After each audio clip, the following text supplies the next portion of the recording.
Good morning, St. Francis. It is Wednesday, October the 7th, 2020, also the memorial of Our Lady of the Rosary. Coming to you today this morning from what would have been the stage for the pet blessings this past weekend on the Feast of St. Francis. Oh, look, I'm a sundial. Here in the Labyrinth, across from the community center by the chapel. Hopefully next year we will be back here in this wonderful place to be able to bless pets again. But it was very successful on Sunday. It was very successful anyway on Sunday. Our Lady of the Rosary. Important to note what this memorial celebrates and what it doesn't celebrate. It does not celebrate the first beginnings of the Rosary, the first time it was prayed, because the Rosary had been prayed in a variety of forms for hundreds of years before this time.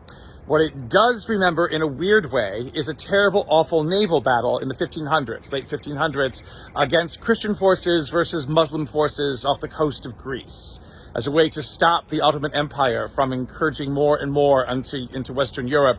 This terrible battle was fought. It was a victory for the Christian forces, but an awful, terrible disaster, massacre for the Turkish fleet, for the Muslim fleet. Also many losses on the Christian side too.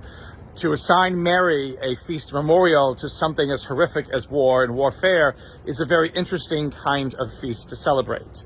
So what do we look at today? Well, we look at today's gospel, perhaps, which is the gospel of the day. There's a special gospel for this day, but it is optional. And so today's gospel, in which Jesus it gives to the apostles after their request to know how to pray, the Lord's Prayer. The Lord's Prayer. And it's interesting that, again, it's not as verbose as is Matthew's Lord's Prayer. It is much more succinct and much more to the point. It is interesting that it ends with a request not to be put to the final test. Again, it's a request not to be put to the final test. It doesn't know if God will answer it or not.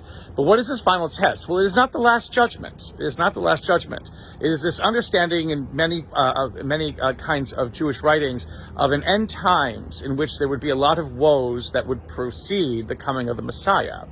Now, the Messiah has already come, so we have to make sure about that.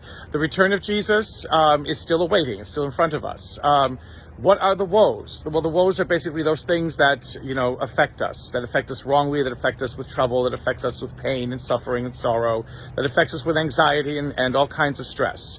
Are we living in a time of messianic woes? Perhaps, in one way, but this isn't the first time that there have been such woes as this, nor will it be the last time that there are such woes as this. Our call as believers, though, is to be able to maintain our faith, is to maintain our hope in a God who loves us, and a God who is able to bring goodness out of sadness, who is able to bring beauty, out of torment, who is able to bring victory out of pain and suffering. That is the God who we believe in. That is the God who suffered, died, and rose for us. That is the God who promises us more than we can imagine.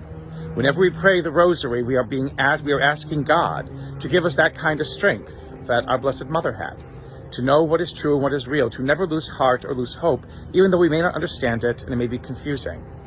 May we, like the Blessed Mother, always have that kind of strength of character and resolve to believe when everything seems foolish and stupid, when it doesn't make any sense, but to believe that our God will lead us through it into glory. And may the Lord give you peace.